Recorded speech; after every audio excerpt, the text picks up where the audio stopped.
in reviewing this past game, really, we did some really good things. Obviously, I was just a little ticked off after the game. I don't know, just I have a tendency to do that when we do some sloppy things. And so, we have to get some of those critical errors cleaned up. Um, I anticipate our team will work really hard this week to focus on the little details and take better care of the ball security.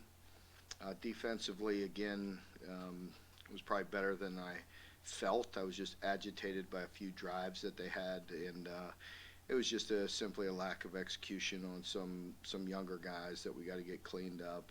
Started the game really fast, like we wanted to defensively. I think first four were 3 and outs or 1 and out with the pick six, and then they had a couple drives for field goals that were kind of aggravating. That just with our execution, and those are things that we got to continue to hone in on. Offensively, really felt like we did what we wanted to do, with the exception of some ball security in a few plays. So we got to continue to get better. As I mentioned post game, I felt really good about our team and the way we've been preparing the past several weeks, and I feel like we're on the verge of really getting better in a lot of areas. And we want to do that this week. No better way. It's the last game of the year, so we better get it fixed quick and have a really good opponent. And looking forward to the rivalry game.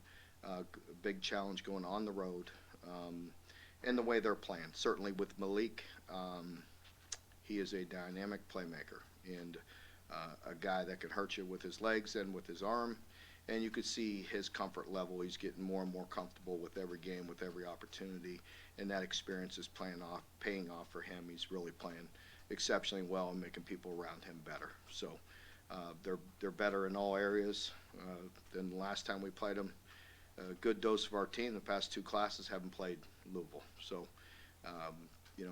this rivalry needs to be introduced to a few of our players that haven't been exposed to it, and it's a totally different team than 2 years ago.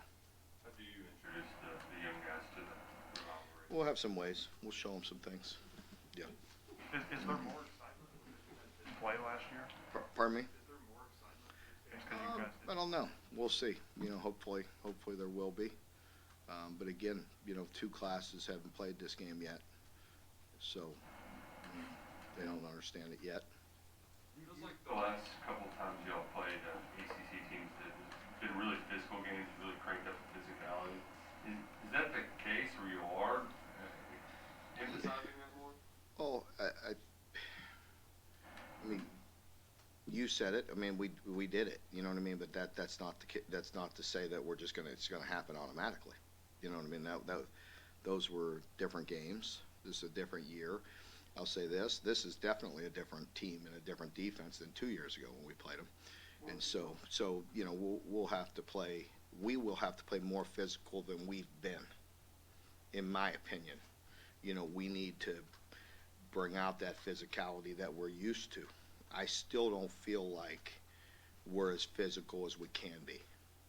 We ran for a lot of yards. We're doing some good things. Teams, as they start mixing it up on us inside, the zone schemes we're getting some penetration and we're getting stopped. The gap schemes have been very helpful for us. So we got to continue to mix that up. You talk about introducing the guys to the rivalry. What makes this rivalry any different than any other rivalry that UK has when you think about Tennessee in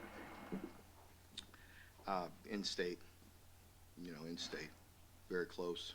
So, you can't help but live in Lexington and come across Louisville fans, and you can't help but live in Louisville and come across Kentucky fans. So it's, we're very close in proximity, and we're intertwined in a lot of ways within this state. Are they different defensively than they were 2 years ago? They're just more physical. They're better, more comfortable in their system, and which is you can understand that. And they've done a very good job. They're very well coached, and they're very active up front and doing some good things. There's a lot of speculation about what might happen to the schedule when Oklahoma and Texas get here. If the SEC does expand to 9 or 10 games, are you committed to keeping this rivalry game? I have no idea, John. I mean, I haven't put 1 ounce of thought into that. So, I mean, I don't think I'm prepared to answer that question right now. I mean, we got a lot of things that are right in front of me here. I don't recall the last time you played Louisville at night. But you played a lot of night games this year, though, and kind of having, it being a rivalry and having the whole day kind of fester up, what does that do? It's my understanding they serve alcohol in that stadium, right? So, give some fans plenty of time during the day and during the game. So it'll be a rowdy atmosphere. It always is, no matter what. We have no control of the game time, so. What about for your guys, though? I know they won't be. Yeah, it is. It is a little anxious waiting around all day. It is, especially on the road. It's a little different, but it is what it is. We have to adapt and deal with it no matter what. There's a lot of guys that, I don't know if you call it a recruiting battle, but a lot of guys from the state of Kentucky, and particularly the city of Louisville. How important is this game to continue having success recruiting? It's important. I don't think it's end-all, be-all, but I think it's important. For us, it's a matter of, we have so many things to play for. Not only is it a rivalry game, and it is what it is. A rivalry game is what it is. You have to address it and understand it and be prepared for it. But for us, there's so many other things that are equally as important every game we play. I believe it's only been 5 teams since 1949 that have won 9 games or more. This team has an opportunity to do it 2 times in the last 4. I think that's pretty important, and more than likely a New Year's Day bowl game. I mean, that's important. So there's a lot of things that our players need to understand the importance of it. With that in mind, you see some of the shake-up around the nation with coaches that get 3 years, 4 years, and then if something goes south, if they're done. Just do you think about that? Like, just say 2 years, I addressed that last week a bit when I was asked directly about what I thought of the quick changes. And again, that's not for me to decide. That every place is different, every situation is different. Sometimes things get going in a way that decision makers have no other option. And that's to do with a lot. I think you all and we all can have our own little opinion of why that is.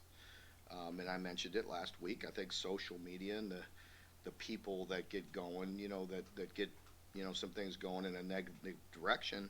I think it's very hard for decision makers, athletic directors, presidents to handle the momentum sometimes when it gets going the wrong way. So I think I can only imagine as a coach if you're in that position, if it's that's it's got to be tough. I've been there to some extent, and I don't know any other way than to fight my way out of it. That's just the way I was brought up, and that's the way it is. And if I'm going to go down, I'm going to go down. I'm going to hurt you on the way down. Trust me. I'm gonna go down swinging and do the best I can and control what you could control.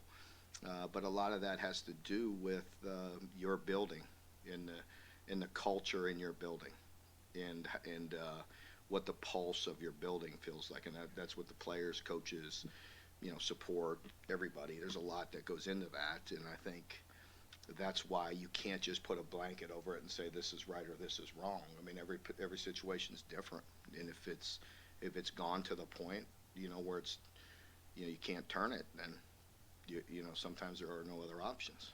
Mark, two questions. How close is Marquand to where he was, the level he's at early in the year?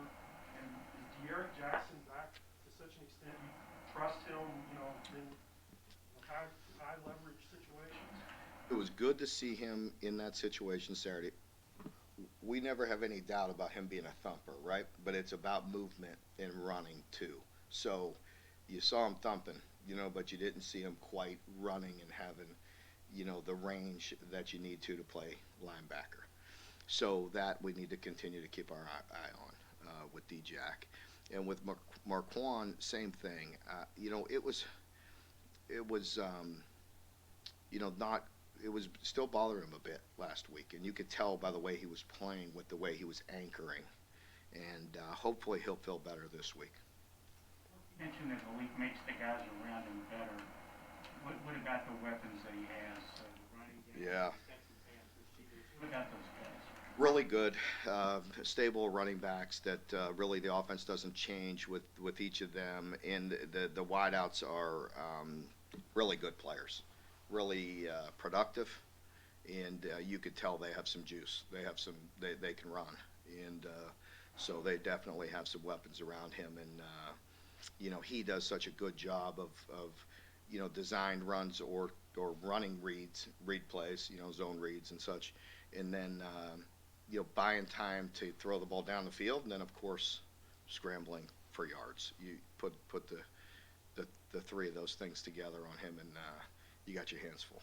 You mentioned, Malik's ability to extend plays with his legs, and you guys have got a guy showing that too. It's a matchup that's going to give both kind of defensive staff some real headache. Yeah, I think it definitely does.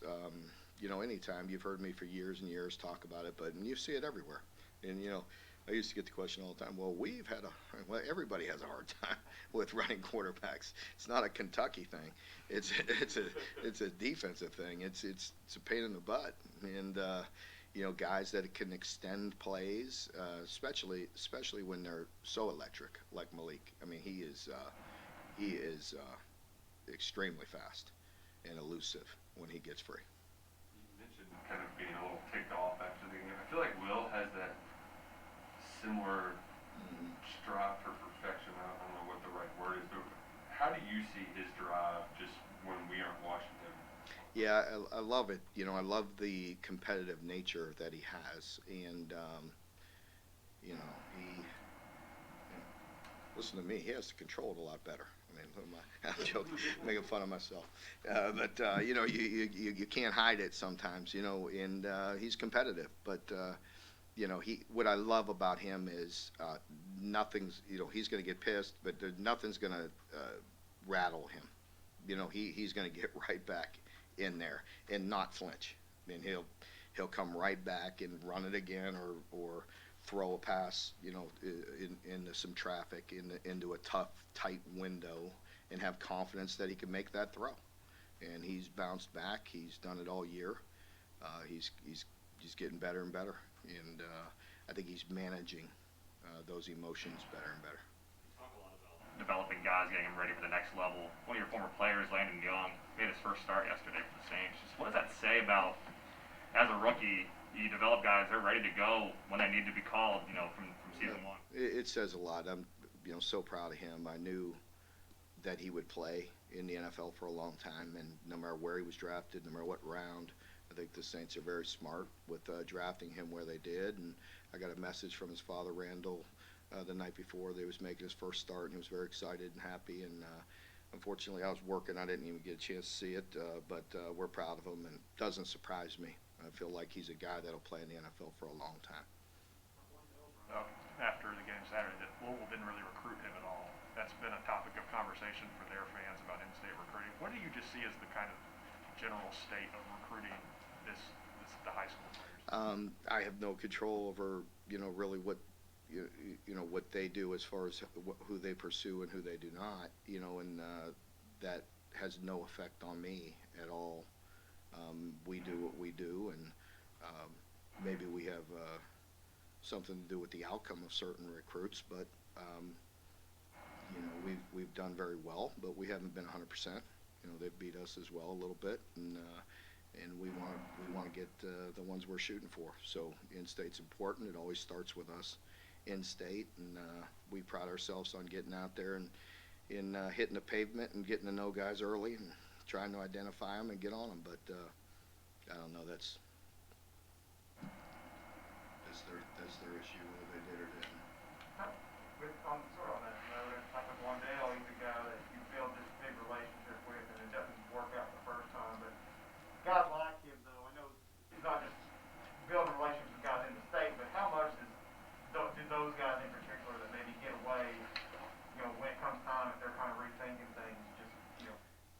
That's the way we've always done things. You know, we've done that before we knew anything about this thing called the portal. You know, that's just the way we built our relationships, and we're that way. And give them a handshake and wish them the best. I mean, it's still, I can't act like it doesn't, aggravate, or hurt you, or bother you. I was going to use the word pissed off again, but I've been using that a lot. You know what I mean? But when you don't get a guy, I mean, it's still, recruiting is personal. Anybody that says it's not, that they're not working at it, because when you spend years building a relationship and years and time away from family and doing things to build those relationships, get those kids, I mean, it's competitive, and you want to land them. Just speaking generally, there's only a couple weeks left till signing day. How do you think this group you're kind of teeing up can stack up some of your other prospects? I think it's going to be dynamic. I think it'll be a little lower in numbers. You do have to keep some room with the portal and with guys where you feel like you need some plug and play guys. And so, development, recruiting in high school, recruiting and developing those players will always be the lifeblood of our program, but you have to also manage your roster. And, we have some players on our roster that have to look around and see if they could play somewhere else, and we have to bring in some guys that we feel like can plug in and play at certain positions. That's just the way it is now. Recruiting, what's your message to guys right now as your name keeps getting attached to other jobs out there? I mean, my relationship is strong with the prospects, and it always will be. And I can't control that. I have no control over that. I'm not, I don't want that out there. I don't want that distraction. I don't ask for that. As I mentioned jokingly weeks ago when somebody mentioned that, I mean, I'd rather it be that than you guys all talking about when they're going to fire me. So I could only control, trying to win and build a program here. And I think we all can understand, I've been nothing but committed to doing that here and plan on doing that. Well, you're recruiting yourself in the football program. Good. I'm sorry. He's been waiting. John. Yeah. Back to recruiting for a second. I saw where Kirby said if you're not out recruiting, somebody else is. It's been a few years now since the early signing day. How do you balance, and have you made changes in any balance in preparing for opponents, but also being out there recruiting? Yeah, you have to. You have to. It's just the way it is. With being in college, we recruit all year. That never stops. It's always a priority. In season, it's hard, but you have to do it. And we've had quite a few in-season visits. That used to be mostly December. When you get done with games and you bring them in, and we have two big weekends. The first weekend in December and the second. And some kids that are committed, we bring them in there on purpose. They may come in the games and come unofficially and still see us, but we bring them in December to kind of have a celebratory weekend where we could honestly spend 48 hours with them. If you come in season, we're obviously preparing for games, and that's where the distraction comes in for us, because we're really honed in on getting ready for a game, but you're splitting time, maybe going to dinner, going to lunch, spending time, and it gets a bit distracting, and you feel like you can't give the prospect as much of your individual attention. And so that's where, but there's no getting around it anymore. With the early signing period, you have to have in-season visits, and that is, time-consuming and hard, but you have to do it. Through trial and error, have you changed anything in your approach since this started? I think that is a big piece of it. You have to have in-season. You have to have summer visits. And, if you have summer visits, then you got to hold them, because then the prospects get bored and they're going to go on another visit. You know what I mean? So, so you have to manage all that, so that's a feel thing for each individual recruit. How much emphasis do you put on UK as an academic institution when you're out there recruiting, as opposed to the emphasis on the football program? It's always equal. It's always extremely important. That's always a big part of our, recruiting pitch, and really not so much pitch, our presentation. And when they come in and they meet the people and see what we do and see the commitment that we have to it, that's a big piece of it. Go back to your point about the two classes who haven't played in this rivalry game. Your quarterback and Wandale haven't played in this game, but they have played in some rivalry games. Can they feed off of any of that Yeah. to understand the? Yeah, great point. You know, I think, you know, for them it'll be, you know, being introduced to this rivalry once again. But you also have to, you know, understand it, but it's just it is another game. You know, we have to go out there and execute. You know, as I've mentioned many times, everybody wants to win on Saturday. So, like, being all mad at Louisville isn't going to help us win the game. You know, our preparation this week and being very detailed and prepared for the game, and then going out and executing, that'll help us win the game. You know, so, you know, showing up and rah is only going to get you so far. You know, it's about how you you know, if you're that motivated, how motivated are you today and tomorrow when it's a heavy Tuesday practice and it's physical and it's hard and we're banging. You know, how dialed in are you going to be on Tuesday and Wednesday, and keep it that way the whole week. What does this week always be in the Thanksgiving week? How does that affect preparation, just over the years, kind of from what you've observed over the years? Not much, other than we'll get done a little earlier on Thursday than we normally do, and that's our walkthrough day anyway.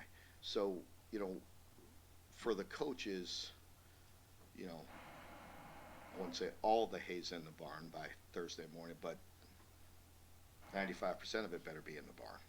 You know, so you know, there's tweaks, there's things we do all the way through, you know, and really just maybe dressing it up, refreshing, you know, having the players completely understand, you know, things. That's why mentally it's so important on Thursday and Friday. But a lot of the physical things and all the game planning is done Sunday, Monday, Tuesday. And, you know, some third down tweaks and things go into Wednesday night as well. And then we brush it all up Thursday and Friday. So it doesn't have to change it too much for us. As I mentioned before, we try to, you know, the coaches have players over their homes Wednesday night just to spend time so the players can feel some, you know, get a home cooked meal and spend some time with the families. And then Thursday we have a big dinner together. And then, like I said, most of them hopefully go home and get some rest. Mark, since Eli Cox got hurt, how have you evaluated playing Austin? Austin has done some really good things. He's really physical at times, and he's good at certain, you know, certain blocking schemes, and sometimes, you know, things are challenging, but that's no different than a lot of our offensive linemen. You know what I mean? Depending on certain islands you have to be on with very good and athletic people, could be tough matchups at times, depending on what's coming at you, what blitzes, what pressures. You know, certain one-on-ones are hard on a lot of people. But he battles. He's been a great teammate for a long time, and so I appreciate the effort that he's given. How did Jagger got his first kind of real rest there? What did he look like? Yeah, Jagger did good, and he probably, I wanted to play him more. We had planned on playing him more, but they were doing so much. They were bringing stuff from everywhere, you know, and so that's hard for a guard, for a true freshman guard, you know, because things happen very fast in there, and so that was one that we had planned on playing more, but due to so much activity going on in there earlier, you know, it just wasn't the right moment. But once we got him in there, it was good to get him some reps. Or maybe you get after this next game because of Louisville, or because this is simply the next game?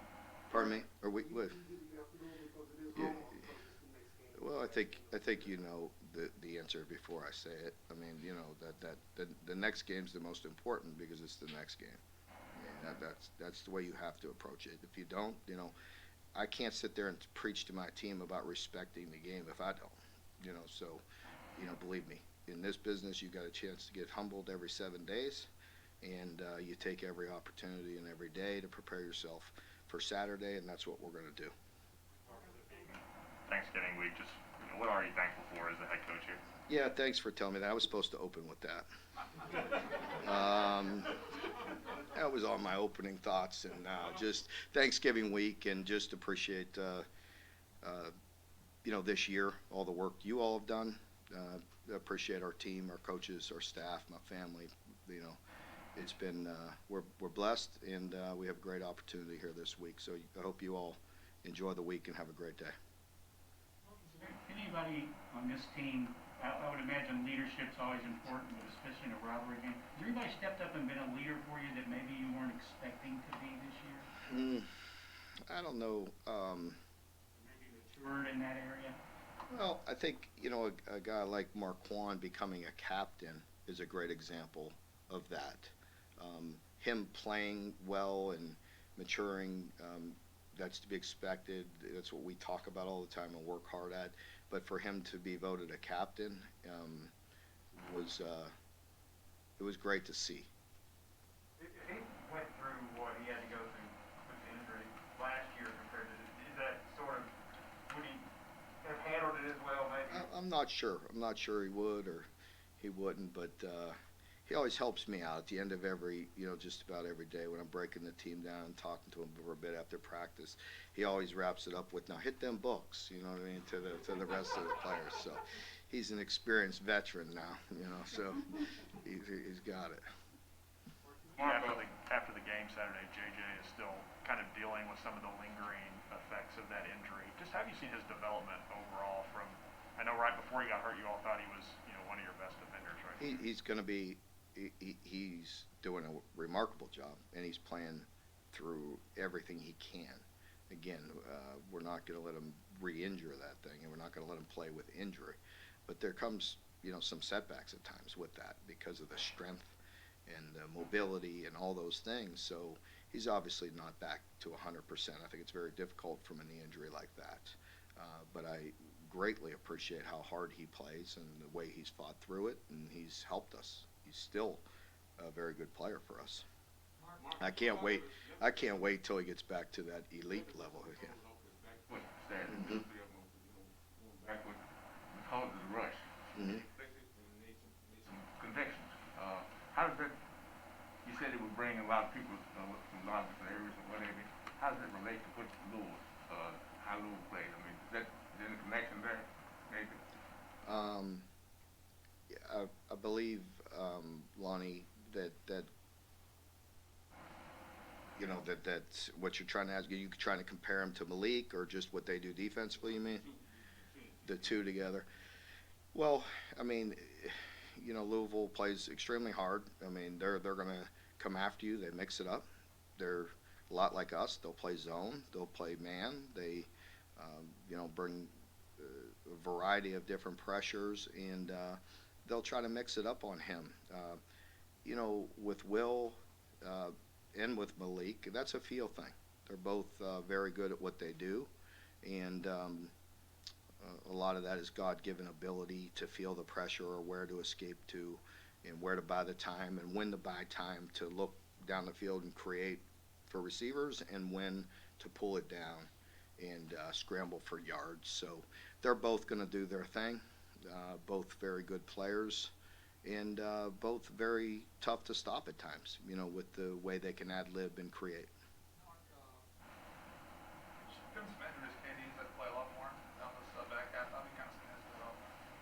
Yeah, KD's doing some good things. He's another young man that you hear me talk often about, like a broken record, but reps and experience is very important to him. The more he gets, the better he's going to get, and so he's a guy that we got to continue to get as many reps as we can. And but he does have some ability. Mark, you've talked about turnovers off and on all year long. Here you are going into the 12th game, still dealing with it. At this point, is it more mental than physical? And as coaches, do you deal with that any differently if you believe it's mental? Well, I think, even in the game, I always talk about every situation's different. I mean, turnovers are different, as well. I mean, one was, at the end of a game with a guy that was not played very many snaps all year, the interception sometimes is going to happen. There was a play earlier where we talked about it. We were like, put it on him. Well, he put it on him the next time, and the defender made a nice play and undercut him. And then with the fumble with Chris's, again, I'm not going to overthink it because I know Chris, he's mature enough to understand. You know what I mean? And he'll get coached by Coach Settle and Liam and all the coaches, and we'll get it corrected, and he'll be dialed in. I can promise you that, and he'll get it fixed. You know, he has, you know, by and large, for the most part, you know, once we got through some of that early in the season. And so, you know, it's very important, but you hope it evens out at some point in time, too. Again, the ball was on the ground a couple times Saturday, and we missed one or two, and we almost passed on the other one. So, Saturday's game, what was the big factor you think that played a role in you guys winning? pardon me? What was the big factor that played a role in you guys winning this past Saturday? We had 700 some yards to their 200, and you know, so I think we pretty much controlled the game. Yeah, last one, John. Yeah. Back to the turnovers for a second. And I'm showing my age here, but I can remember when defenses didn't grab and punch the ball because the main thing was to get the guy down, and they thought that would give up extra yards if they didn't do it. Now everybody punches at the ball, grabs at the ball, especially when the guy's got a fumbling history. When did that change, and what do you think? Yeah, it still doesn't, you know, change, John. I think there's a time when you could punch and strip or try to do both, and there's a time when we're still coaching that, like, get the man down. Like, don't try to strip and give up 5, 6, 7 extra yards. You know, there's a time and a place for it. And so we all coach the punch, the strip, but you can't, like I tell the players, there's so many different situations. You can't possibly teach them every one of them. You know, they have to have some football IQ and understand, you know, when that time and place is. Now, there are players that hold the ball loose, you know, in certain times, and we do address that and talk about that. And as we tell our offensive players, when you're putting the ball on the ground, what do you think every opponent is telling them? Every opponent is sitting there talking about how they're loose with the ball. So we better get it coached up, and they got to get it fixed. They got to execute it. And so, and then, you know, with your question, I believe there's times, you know, when you're held up, when you got a guy held up, you always want the second man through to strip or try to punch it out. And sometimes in the open field, you'll see that because you see a guy running with the ball loose instead of high and tight, you know. So it's just, you know, a lot of it is just being a ball player. A lot of it is obviously coached, but it's instincts in being a ball player as well. Okay, folks, thank you very much. Appreciate it. And reminder, tomorrow will be Coach White and Coach Cohen and a couple of players after practice. That'll be tomorrow's